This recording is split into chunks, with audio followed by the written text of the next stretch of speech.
Boa noite a todos, mais uma vez aqui no Centro Dom Bosco para falar sobre o tema do perennialismo. Na verdade, essa é a terceira aula sobre o tema da gnose. Falei de um modo geral da gnose esotérica e do conhecimento de Cristo numa primeira aula introdutória, depois foquei no perennialismo e na metafísica panenteísta, que é o fundamento filosófico, teológico do perennialismo. E hoje eu vou falar, depois de fazer uma recapitulação daquilo que disse, das consequências práticas do perennialismo, de quão ruim o perennialismo pode ser na prática, para um fiel católico que, desavisado ou talvez com a boa intenção de tentar colher algum fruto da árvore perennialista, de como essa falta de cuidado pode levar a uma tragédia espiritual, uma verdadeira tragédia espiritual. Bom, recapitulando então as aulas passadas, primeiramente falei sobre a gnose esotérica e o conhecimento de Cristo. O obscurecimento pelo pecado da verdade sobre a criação é, no fundo, a base para que haja a revolta metafísica contra Deus Criador, contra Deus transcendente, e para que então possa se dar uma perspectiva gnóstica dentro da vida espiritual, dentro da vida religiosa, dentro da vida filosófica, da busca de sabedoria. O homem experimenta na sua vida, o ser humano experimenta na sua vida as concupiscências, que são frutos do pecado original. Isso nós sabemos pela revelação, mas mesmo sem a revelação nós teríamos a experiência dessa falta de harmonia na própria existência, na própria vida do ser humano, na nossa própria vida, sem a graça de Deus, sem a justificação de nosso Senhor Jesus Cristo. São 3 as concupiscências que nós aprendemos nas Sagradas Escrituras e no magistério da Igreja: a concupiscência dos olhos, a concupiscência da carne e a soberba da vida, ou o orgulho. A concupiscência da carne, a concupiscência dos olhos faz com que nós nos lancemos curiosamente em busca das coisas externas, sobretudo em busca de riquezas, em busca de algo que possa preencher o nosso vazio. A concupiscência da carne, ela se manifesta na nossa insatisfação, nosso desejo desordenado, de coisas que possam, digamos, satisfazer o nosso desejo, de alegria, o nosso desejo de prazer. Nós vamos buscar a alegria e o prazer não como uma consequência do bem, não como uma consequência da retidão, da virtude, mas como algo que seria em si mesmo valioso. E, finalmente, o orgulho se dá quando o homem, triste por essas concupiscências, por essa situação existencial em que nós não podemos ser preenchidos verdadeiramente por nada, por nenhuma riqueza, por nenhum bem passageiro, então nos revoltamos contra Deus, então assumimos uma atitude de orgulho, uma atitude de soberba, e de maneira... todo mundo pode experimentar isso na própria vida pessoal, mas do ponto de vista da espiritualidade, da religiosidade, isso se manifesta nas seitas gnósticas, nesse desejo de querer ser como Deus, tal como a serpente no paraíso tentou aos nossos primeiros pais, porém, a parte daquilo que Deus quer para nós, a parte da vontade de Deus. Talvez seja não incorreto dizer que Deus quer que nós sejamos deuses, entre aspas, ou seja, sejamos divinizados ou santificados através da graça. São João da Cruz, nas suas obras, por exemplo, na Noite Escura, vai falar da transformação em Deus. Dietrich von Hildebrand fala da transformação em Cristo. É um tema comum à mística ocidental ou oriental, Os orientais falam da deificação, nós falamos mais da santificação, da transformação em Cristo. Mas a gnose pretende uma transformação na divindade pelo próprio esforço intelectual, pelo próprio esforço moral, coisa que não é possível, né?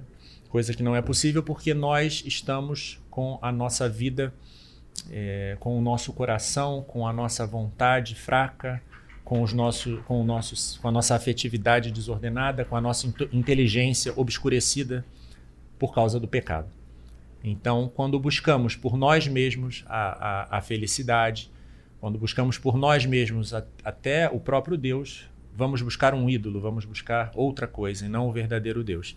Esse ídolo acaba muitas vezes se transformando no próprio ser humano. Então, a ideia agnóstica é a ideia de que a divindade ela habita mesmo no fundo do ser humano, né? Uma centelha divina existiria em cada ser humano.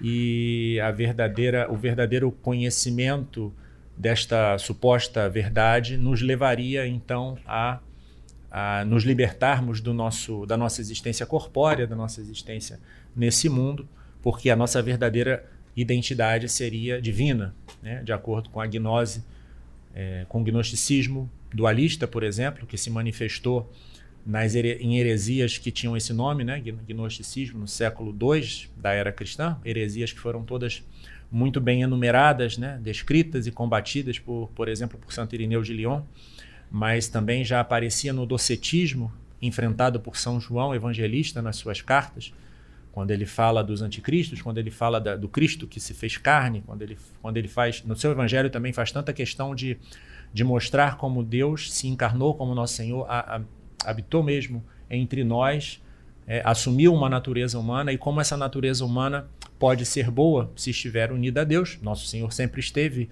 Jesus Cristo sempre esteve unido à pessoa do Verbo desde o primeiro instante da sua concepção, e ele permite que nós, que não temos essa graça, essa predestinação especial, mas que nós possamos, aderindo-nos ao seu sacrifício, aderindo-nos à Santa Igreja, né, pelo santo batismo, pela oração, pelos demais sacramentos, especialmente pela recepção da Eucaristia, pela oração, pela meditação, pela contemplação, nós podemos então adquirir os traços de Nosso Senhor, os traços espirituais, e nos conformarmos a Ele, né, pelo caminho da noite escura, como fala São João da Cruz, pelo caminho da subida ao Monte Carmelo, e nos transformarmos, né, nos santificarmos, nos transformarmos em Cristo. O panenteísmo, ele é uma gnose mais perigosa do que a gnose dualista ou o gnosticismo. Vocês provavelmente conhecem o gnosticismo dualista e já conheciam o gnosticismo dualista e já conheciam a ideia do panteísmo. A ideia do panteísmo é a ideia de que tudo é Deus, né? De que o mundo é divino, de que a substância do mundo e a substância divina são a mesma coisa. A ideia do panenteísmo é muito mais sutil, muito mais tem uma maior é mais difícil de perceber a sua verdade e o seu valor, a sua verdade, digo, o que ela significa e o seu valor de verdade ou de erro, né? O panenteísmo apregoa que o fundo do mundo e o fundo da alma humana é divino, mas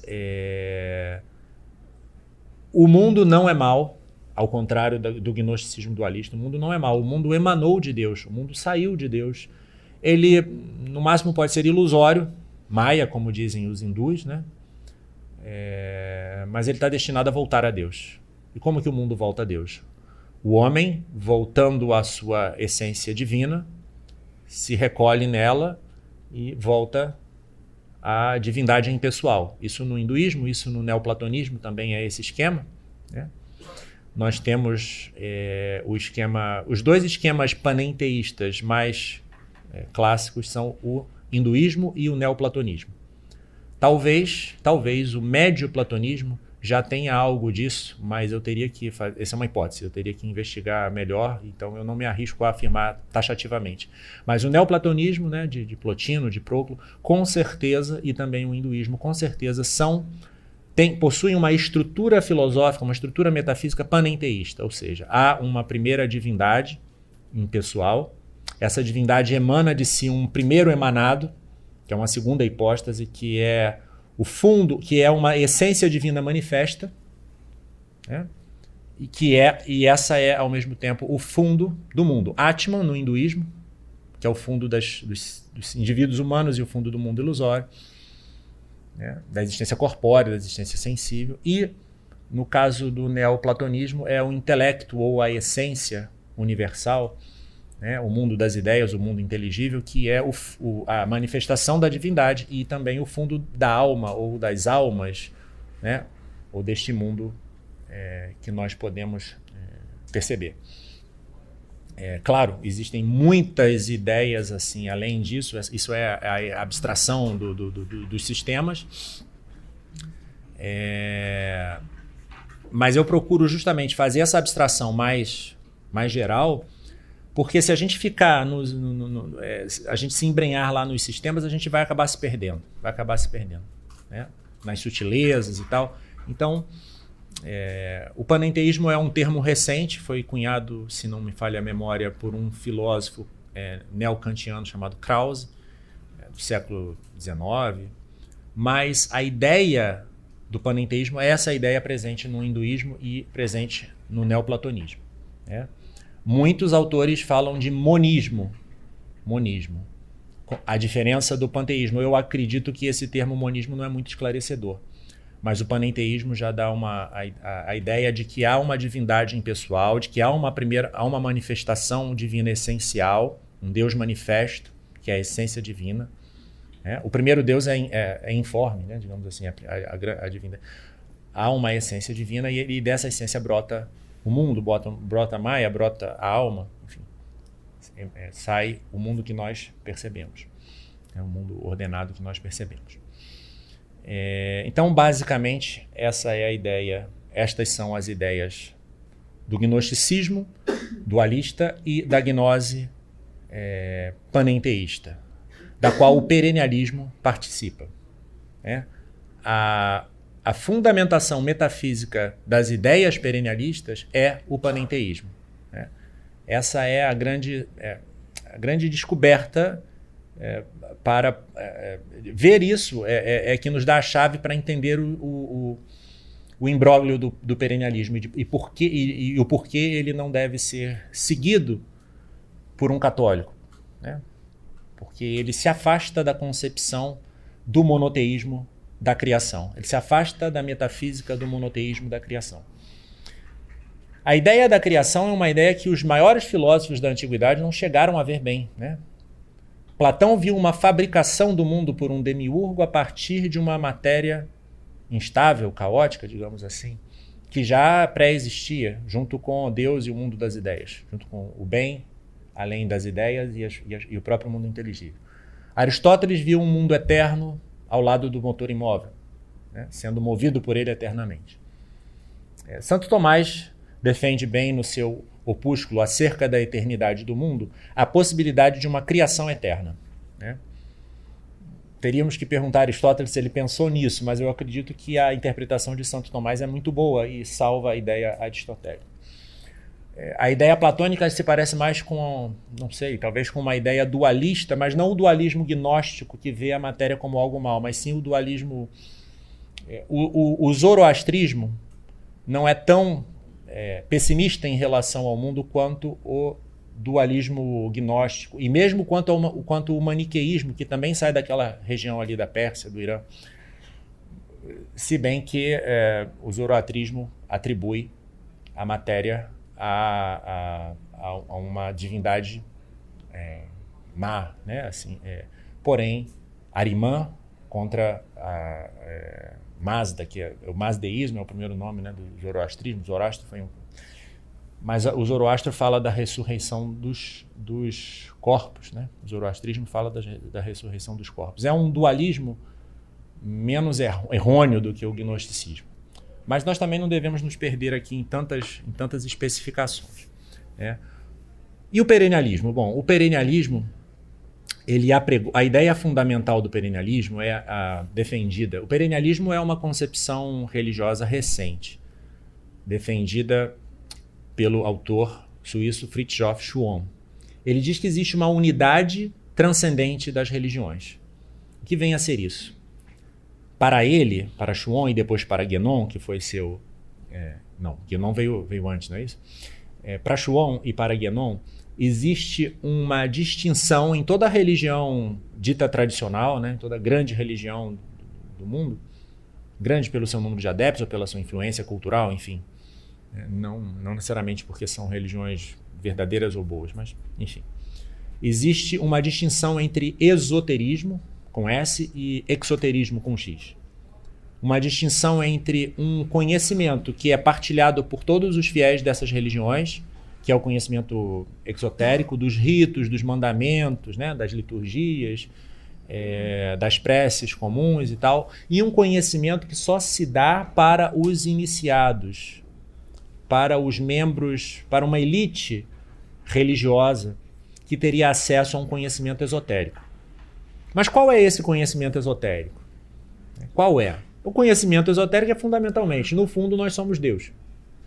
Assim, sejamos diretos. No fundo, o eu humano é divino. E isso é o que, na mente dos esotéricos, o ser humano profano, o fiel profano, não pode suportar a ideia de que ele seja Deus. Mas seria verdade isso de que nosso eu é divino? Não, nós somos criaturas, né? O curioso é que, por um lado, isso parece algo assim mais interessante do que a ideia do cristianismo, do monoteísmo da criação, né? Nós somos deuses. Por outro lado, a divindade desse sistema religioso costuma ser impessoal, e a nossa divindade consistiria justamente em dissolver a nossa própria personalidade, o nosso próprio eu profundo nessa divindade impessoal. Não há muita vantagem nisso, né? Enquanto que na visão do monoteísmo da criação, nós somos criaturas digníssimas porque criadas à imagem de Deus, porém padecemos por causa do pecado a infelicidade de estarmos afastadas de Deus. Fomos criados, chamados a viver em comunhão com Deus, criados em graça, em justiça, como ensina o magistério da igreja, né, baseando-se na Sagrada Escritura. Nossos primeiros pais romperam essa aliança com o Criador. Deus, na história da salvação, foi novamente se aproximando do homem, né? Deus não nos abandona, fez aliança com Noé, fez aliança com Abraão, com Moisés, até que chegou o nosso Senhor Jesus Cristo, a nova e eterna aliança. Deus já não mais enviou então um profeta, um legislador, um rei poderoso, mas enviou o seu próprio Filho, o Verbo encarnado. E ele realizou então a reconciliação do homem com Deus, a redenção dos pecados na sua cruz, a nossa santificação, a nossa possibilidade de acedermos à comunhão trinitária de amor, né? Para isso, nós precisamos reconhecer que Cristo é o nosso Deus, o nosso Salvador, reconhecer os nossos pecados, nos arrependermos, confessar os nossos pecados, nos convertermos pelo caminho da ascese e da mística, isso que o Sidney parece começou a falar, né?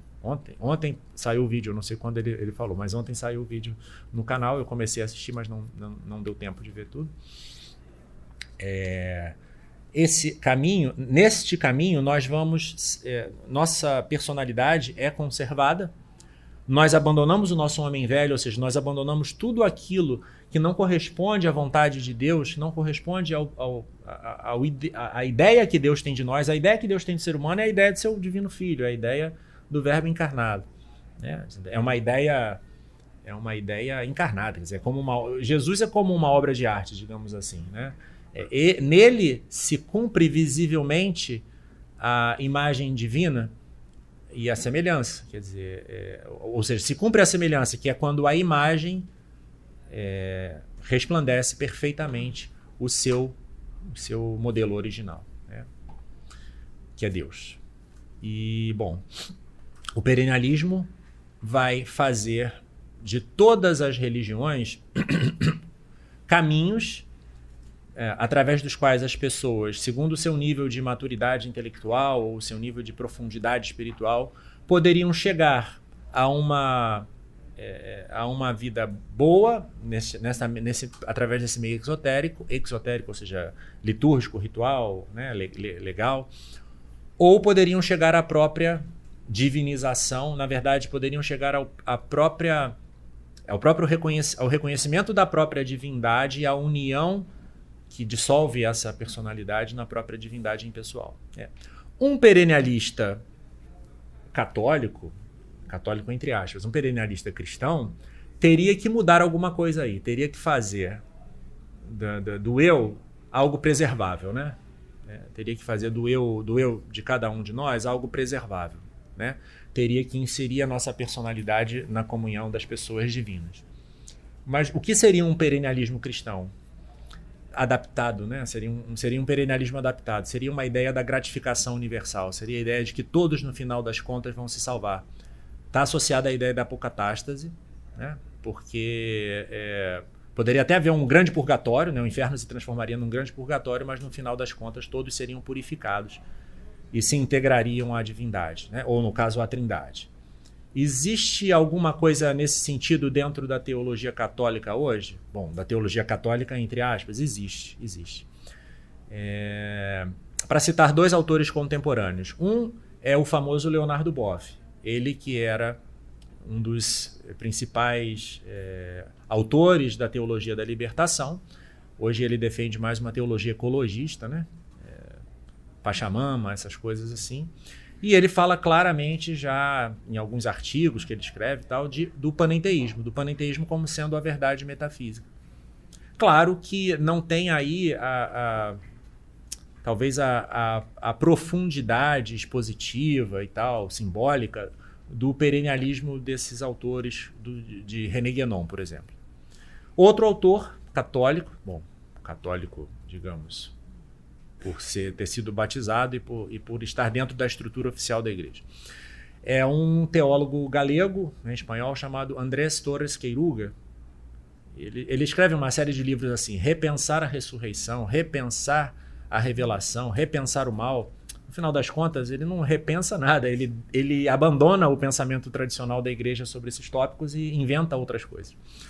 Por exemplo, quanto ao inferno, ele diz que o inferno seria a condenação de aspectos da personalidade que não são virtuosos, mas que sempre haveria um núcleo de cada pessoa que seria preservável e que seria preservado. Que é isto, senão o panenteísmo, né? No fundo, é a ideia, dentro da teologia católica, dentro da história da teologia católica, no fundo é a ideia do mestre Eckhart, né? Que foi um teólogo especulativo, né? Um místico especulativo, como se diz, e que defendeu a ideia de que no centro da alma humana existe uma centelha divina, né? Que a alma é divina pelo topo, não é toda ela divina, mas é divina pelo topo. Essa é a ideia do panenteísmo. O homem é divino pelo topo, o mundo é divino pelo topo. Não é o panteísmo, que é mais tosco, né? O mundo todo é divino. É muito mais fácil de perceber a grosseria desse erro, né? Assim, esse óculos é Deus, essa folha é Deus, não. Sim, mas o nosso espírito, o fundo subsistente do mundo seria Deus, né? No fundo, há uma confusão dentro do perennialismo entre a conservação no ser e a participação que Deus faz do ser às criaturas, ou seja, Deus de algum modo é também imanente ao mundo, né?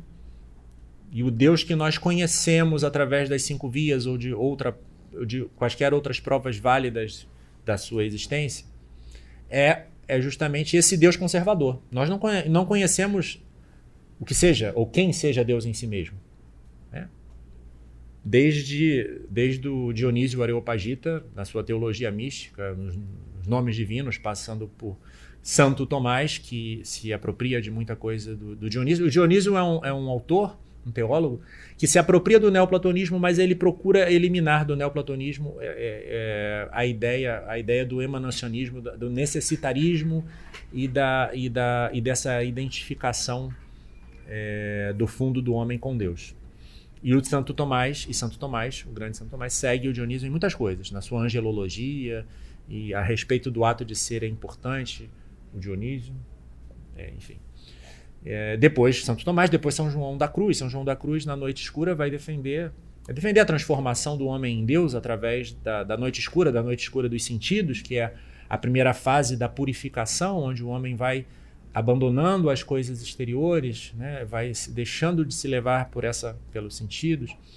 A noite escura da fé, onde o homem não mais se fia no seu entendimento sobre as coisas, mas se fundamenta na revelação, né? Na palavra do magistério da igreja, não mais procura entender todas as coisas ou categorizar todas as coisas com seu pensamento, com seu entendimento, com a sua vontade e com a sua memória. Não é que essas coisas sejam aniquiladas, mas elas são todas colocadas a serviço da fé. Finalmente, a terceira noite escura é a própria união com Deus, né? Porque Deus, de certa maneira, acaba sendo treva para a alma. Não porque Deus seja em si treva, ele é luz pura, mas porque a alma não suporta essa presença divina que a ilumina plenamente. Então, é a fase da purificação, da iluminação e da união, que são as 3 etapas da vida espiritual, da vida ascético-mística, né? O perennialismo confunde, porque o panenteísmo confunde a ideia da conservação no ser com a ideia da presença de Deus em todos os seres. Santo Tomás de Aquino, na Suma Teológica, primeira parte, questão 8ª, fala da presença de Deus no mundo, e Deus está presente em todas as criaturas, né? Como sua causa, né? E Deus está presente em todas as criaturas, inclusive no homem que não está em graça. Mas veja, a diferença como que Deus está presente no homem em graça e no pecador. No pecador ele está presente como sua causa, como seu fundamento para o seu ser. No homem em estado de graça, Deus está presente como aquele que é um amigo, conhecido e amado. A presença de Deus é uma presença na qual há uma relação viva, amorosa, entre, se o homem estiver em graça, né, entre o ser humano e Deus.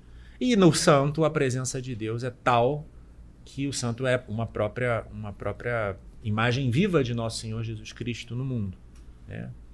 A relação é tal que preenche totalmente a vida do santo, e toda a sua vida é uma manifestação da própria vida de Cristo.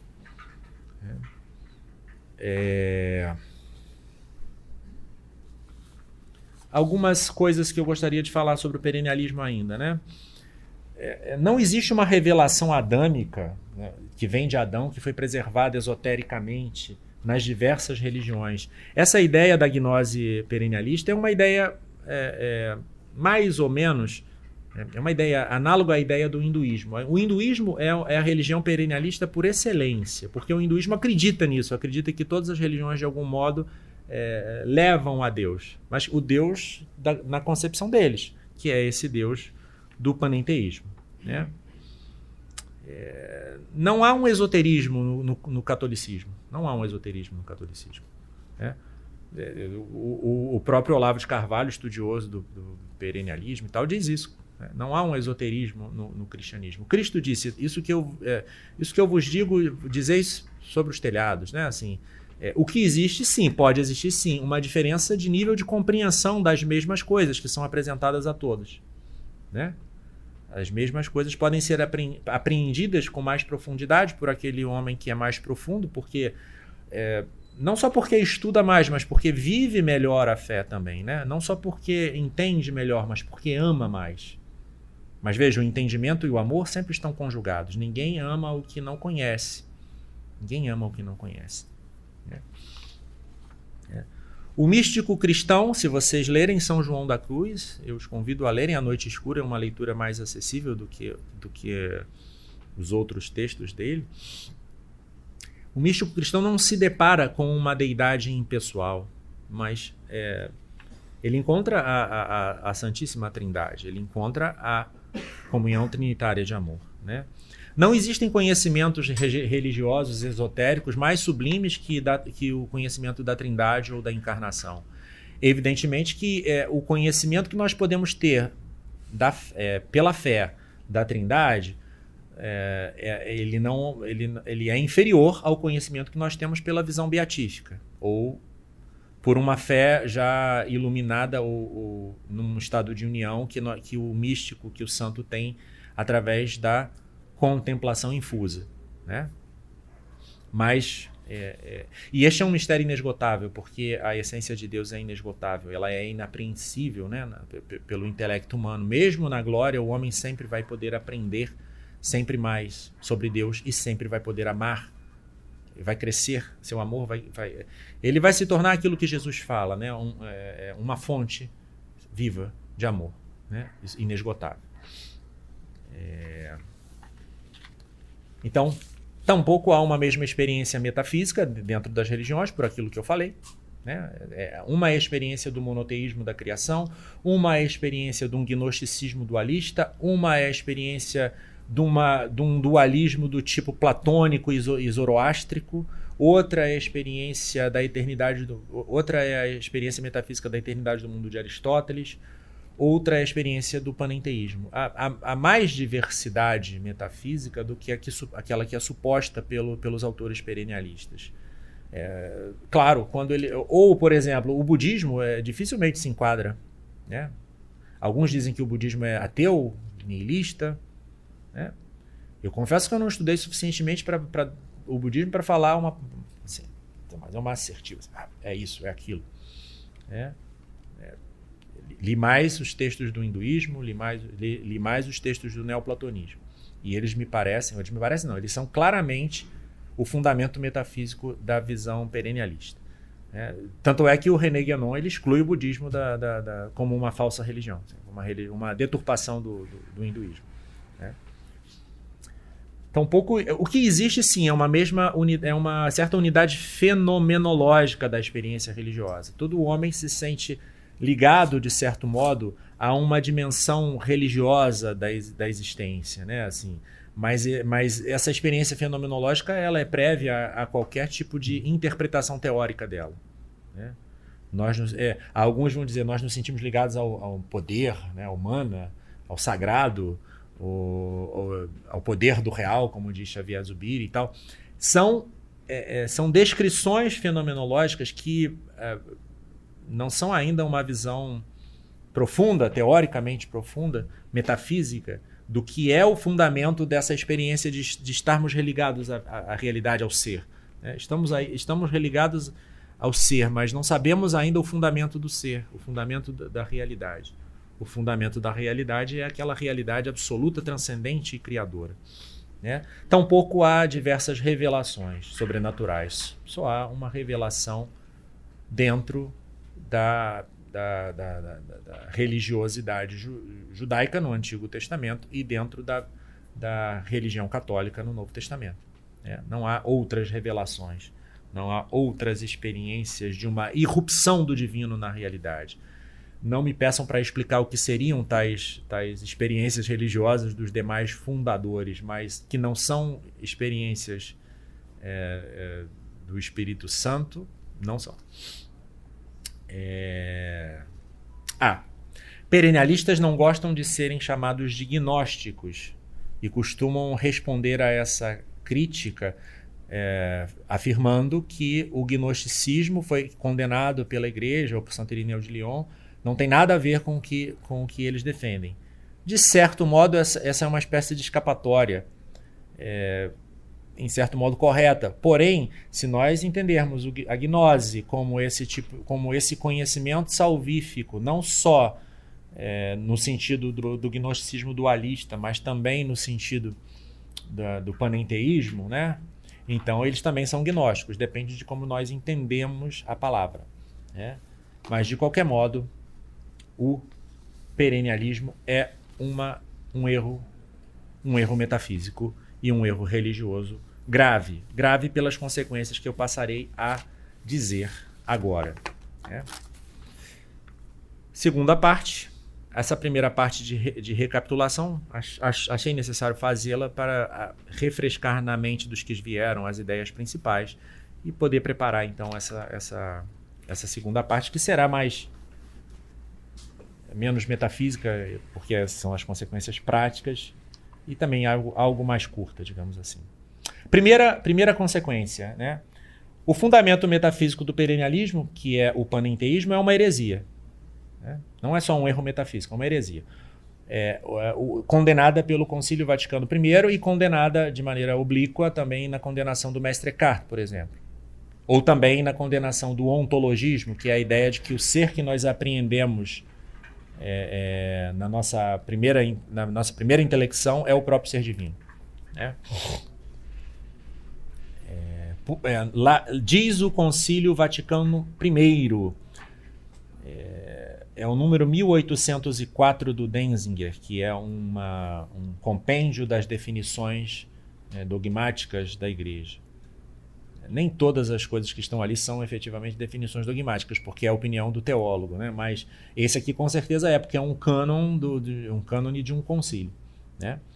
Se alguém disser que as coisas finitas, tanto as corpóreas como as espirituais, ou ao menos as espirituais, emanaram da substância divina, ou que pela manifestação ou evolução da essência divina se originaram todas as coisas, ou, finalmente, que Deus é um ser universal ou indefinido, que ao ir se determinando daria origem à universalidade das coisas, distinta em gênero e espécie nos indivíduos, seja excomungado.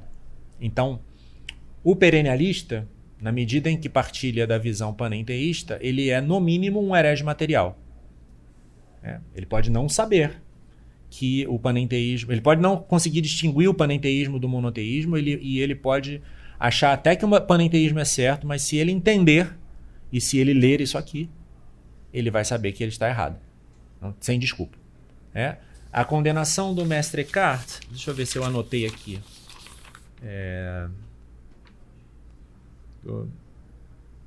Eu tinha... Há algo na alma que é incriado e incriável. Se toda a alma fosse tal, seria incriada e incriável. E isto é um entendimento. Quer dizer, se ele falasse isto é a presença de Deus conservadora, estaria certo, né? Há algo na alma, assim. Santo Agostinho fala algo parecido, não? Fala assim, Deus é o mais interior meu, mas é o mais superior. E a própria Santa Teresa fala que Deus está presente lá na sétima morada do Espírito, não fala? E os panenteístas ou os perennialistas costumam citar Santo Agostinho e Santa Teresa d'Ávila para justificar a sua posição teológico-metafísica. Mas creio que vocês entenderam bem que não se trata do que eles dizem. Né? Não é confuso, mas eles confundem. Já o Mestre Eckhart fala de maneira, no mínimo, ambígua. Né? É bom dizer que Mestre Eckhart morreu dizendo assim, o que o magistério da igreja disser sobre as minhas teses, eu adiro. Ele foi julgado depois da morte. Infelizmente, ele deixou as teses mas ele se retratou antes de morrer. Falou, o julgamento que fizerem. Então a gente não pode julgar que ele é um herege formal, né? Assim, porque ele deixou saiu do mundo com essa postura, né? O que a igreja disser, eu adiro. Né? E ele morreu antes porque o julgamento lá demorou. Bom, a primeira consequência prática. É triste, né? Assim, você é um herege material. É brabo isso, digamos assim. Segunda, o perennialismo conduz ao indiferentismo religioso, com sua distinção entre esoterismo e exoterismo. Né? E nega o dogma da exclusividade da Igreja Católica. Outro problema em termos de heresia também, né? E crê, erroneamente, que as religiões tradicionais, entre aspas, partilham o mesmo núcleo verdadeiro, o que é falso porque não partilham nem sequer a mesma metafísica e muito menos o conhecimento da revelação sobrenatural. Né? Se houver uma religião positiva que partilha de alguma maneira a verdade metafísica, sei lá, a religião pessoal de Platão ou de Aristóteles, digamos assim, né, entre aspas, elas têm alguma semente do verbo, né? Elas são visões insuficientes, equivocadas, mas não fecharam com uma ideia completamente contrária ao Deus transcendente. Né? Ficaram aquém, mas na sua busca intelectual, digamos assim, algo vislumbraram. Terceira ideia. Ou terceira consequência prática do perennialismo. O perennialismo conduz a um intelectualismo vazio, sem uma verdadeira vida espiritual, sem uma verdadeira substância espiritual. O sujeito crê que o conhecimento informativo ou erudito sobre as diversas religiões, suas metafísicas e suas ideias místicas, aí, entre aspas, já consistem numa espécie de vivência espiritual. Claro, nem todo mundo, mas o conhecimento que eu tenho de algumas pessoas que aderem a essas ideias mostra assim, que muitos fazem desse... Na verdade, isso é um perigo para não só do perennialismo, né? O católico também pode achar que estudando a fé, apenas estudando a fé, sem orar, sem se confessar, sem comungar, sem viver em comunhão com Deus, ele está no caminho da salvação. Bom, ele está menos mal do que o perennialista, porque ele conhece a verdade. Mas ele não está se dirigindo a Deus com um conhecimento intelectual que vai desacompanhado da adesão da vontade, né? Da caridade. Né? Em todo caso, a gente precisa distinguir o incoerente do hipócrita. Né? Eu gosto de fazer essa distinção. O incoerente é aquele que gostaria de estar vivendo bem, mas não tem forças, não consegue, mas ele se arrepende, ele tropeça, cai, se levanta, pede perdão, sabe que é fraco, confessa a sua fraqueza, é humilde. O hipócrita é alguém que vive externamente como se fosse um cristão verdadeiro, um católico verdadeiro, mas interiormente ele ou bem deplora a verdade da fé e a verdade da moral e não a vive de caso pensado, ou bem já se abandonou ao pecado como quem acha que não pode, desconfia das possibilidades da graça, enfim. Quarta ideia, ou quarta consequência prática do perennialismo. O perennialismo conduz, seguidamente, à soberba tipicamente gnóstica, mesmo que eles não gostem de serem chamados de gnósticos, isso para além do gnosticismo dualista condenado do segundo século, do catarismo, etc. O sujeito que tem essa erudição mística, entre aspas, crê que é superior aos profanos, que tem capacidade de julgar as questões filosóficas e teológicas mais árduas, ou inclusive que ele pode se colocar acima do magistério da igreja, por exemplo. Depois, a quinta consequência prática. O perennialismo pode conduzir à dissolução moral, em consequência da soberba, que faz com que o sujeito se coloque acima da lei moral. Não pelo amor que cumpre a lei com a graça, né? Mas por uma concepção anômica, luciferiana da moralidade. A anomia é a ausência de lei, é uma distorção da teologia paulina, que opõe a lei e a graça num sentido específico. Né? A lei contra a qual São Paulo se insurge são aqueles mandamentos minuciosos e tal, que desacompanhados da graça. Mas não aos mandamentos, não ao mandamento do amor, né? Não aos 10 mandamentos, que são a essência da lei, né? Mas sim a essa legislação que hoje nós diríamos uma legislação positiva, né? Mas não a lei natural. Né? Então, o perennialismo conduz a essa dissolução moral, à anomia. E ao relativismo. Isso desemboca no relativismo, consequentemente. Eu sou o cara que manja da mística, eu sou o cara que estudou tudo, eu li todas as obras do Guénon, do Chuon, do não sei quem, do Júlio Zévola, do Wolfgang Schmidt, não sei o quê. Então eu sei, domino todo o simbolismo, li todos os romances, formei meu imaginário, blá blá blá. Bom, cara, você pode ter lido tudo isso e você pode estar completamente perdido. A verdade é essa, completamente perdido. Bom, sexta consequência prática, sexta ideia. O perennialismo conduz à ignorância da fé católica. A autêntica teologia mística é substituída pela metafísica panenteísta e a falsa mística da anulação ou da absorção da pessoa na divindade impessoal. Tá? E a catequese e o magistério da igreja são substituídos muitas vezes por uma concepção de que o simbolismo e a formação artístico-literária, né, seriam mais importantes. Veja, não é que a formação do imaginário, a formação artística, o conhecimento dos símbolos não sejam importantes ou não possam se dar ao lado da formação catequética e doutrinal. Ao lado, eu digo, cronologicamente, ao mesmo tempo. Agora, formalmente, é a formação doutrinal, é a formação catequética que tem a primazia. Porque você precisa ler um romance, por exemplo, e não só adquirir um monte de imagens a respeito da vida humana, um monte de ideias a respeito da vida humana, mas você precisa poder avaliar, julgar. Né? Julgar. Não no sentido moralista, mas no sentido mesmo cognitivo, de conhecer aquelas experiências como elas são. Essa experiência está muito bem descrita por esse romancista, por esse literato, mas é uma experiência de pecado. Isso pode me ajudar, mas se eu não conhecer a doutrina, se eu não conhecer o catecismo, primeiro de tudo, essas leituras, muitos dos romances modernos, eles são romances românticos, né? Não são romances só no sentido da forma, né? Do gênero literário, mas também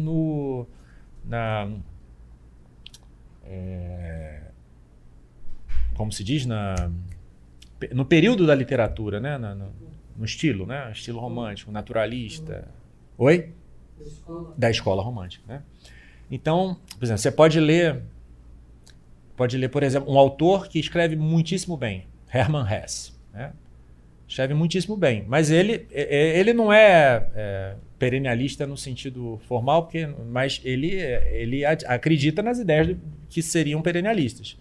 Você pode ler, por exemplo, O Jogo das Contas de Vidro, que é o romance Lá, o personagem principal, ele tem essa ideia do perennialismo. É um personagem muito bom, assim, é um sujeito que você vai lendo lá e tal. Você pode aprender coisas interessantíssimas, profundíssimas, mas você precisa saber que o Hermann Hesse defende uma ideia errada. Assim. É um romancista genial, óbvio. Esse livro é muito bacana. Ganhou o prêmio Nobel, se eu não me engano, de literatura com esse livro. Ele escreve muito bem, né? Mas tem esse problema. E assim outros. Né? Você precisa saber a verdade. Sabendo a verdade a partir do conhecimento catequético, doutrinal, né, magisterial, da filosofia cristã, né, iluminada pela sabedoria de Santo Tomás, de Santo Agostinho, de outros mestres da fé, você é capaz de ler estas coisas e tirar proveito delas. Mas a ordem é essa. Primeiro vem o conhecimento, a formação da fé. E veja, a formação da fé mais simples e mais elementar é simbólica também. Quem não se lembra lá da catequese onde o catequista ou o padre explicou a Santíssima Trindade botando 3 velas assim e formando um fogo só? Não sei se alguém já viu isso. Os sacramentos têm sua simbologia. A liturgia católica, o rito, está cheio de simbologia.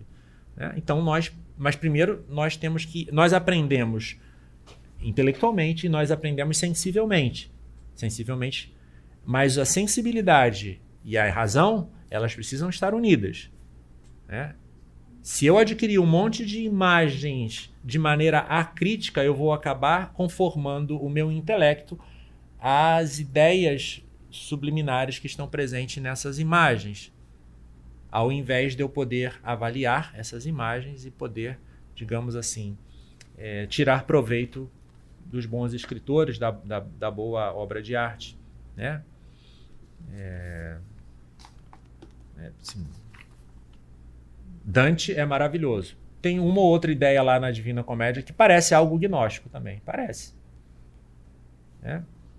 Não sou um profundo estudioso, não sei afirmar taxativamente. Kant é um gnóstico. Eu sei que ele tinha ideias erradas em termos da política dele. Né? Ele defendia uma monarquia universal, era contrário ao partido do Papa.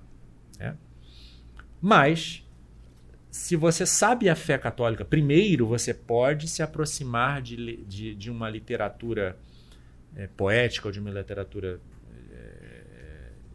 de prosa e tirar proveito dela. Em primeiro lugar, a primazia da fé. Em primeiro lugar, a primazia é redundante, mas a primazia é da fé. A primazia do conhecimento de Cristo. Do conhecimento de Cristo pelas Escrituras e pelo magistério da Igreja. pelo catecismo, né? Assim, pelo básico. Tem gente que nunca leu o catecismo e já quer ler o livro da vida de Santa Teresa ou a chama viva de amor de São João da Cruz. Algum proveito pode ter, mas não tem a maturidade intelectual e espiritual para sorver dessas obras aquilo que pode ser depois adquirido numa situação de maior maturidade. Veja, a formação mística do fiel principiante está na liturgia. E depois também continua sendo Então, a ideia do perennialismo, ela quer, digamos assim, ela inverte as coisas. Ela coloca o simbolismo na frente do conhecimento. O credo é um símbolo, veja, o credo é um símbolo. Então, todo o conhecimento da nossa fé já é simbólica. Né? O credo é um símbolo. Símbolo da fé. Símbolo da fé. Eu já falei do quinto, já falei do sexto. Finalmente, o sétimo e última consequência prática do perennialismo que eu separei aqui. O perennialismo pode conduzir à instrumentalização da religião e das pessoas e do próprio ideal conservador às ideologias políticas de caráter belicista, pelo desejo de antecipar o fim do período que é denominado pelo hinduísmo, né, que é a religião perennialista por excelência, Kali Yuga, né, que é o período de decadência, que seria o reino da quantidade dos escritos guénonianos. Né? Nós estaríamos nesse período, na visão perennialista. Na visão perennialista, não, nós estamos num período de decadência efetivamente. Mas alguns perennialistas, especialmente aqueles que têm uma atração pela política, muito mais, por exemplo, o Júlio Zévola do que o René Guénon, pensavam nessa ideia mesmo de antecipar o apocalipse, fazendo através da guerra, através do que poderia trazer o final desse período. Bom, é isto. Eu agora, então, termino o que eu tinha para falar sobre a gnose, sobre o perennialismo, e na próxima vez já venho com outras ideias, outro tipo de formação. Vos deixo aqui com essas ideias. O perennialismo é muito mais daninho do que benéfico, né? O que pode ser benéfico no perennialismo, a gente tem no catolicismo. Né? A gente tem no catolicismo. Não é que não se possa ler um ou outro autor, mas essa é uma obra mais das pessoas que têm uma formação, uma espécie de um treinamento filosófico, metafísico mais apurado, teológico mais apurado.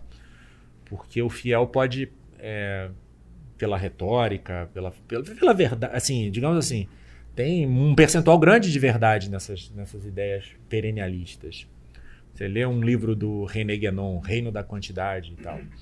Tem muitas ideias verdadeiras e muitas análises de coisas erradas que são análises corretas. Né? Porém,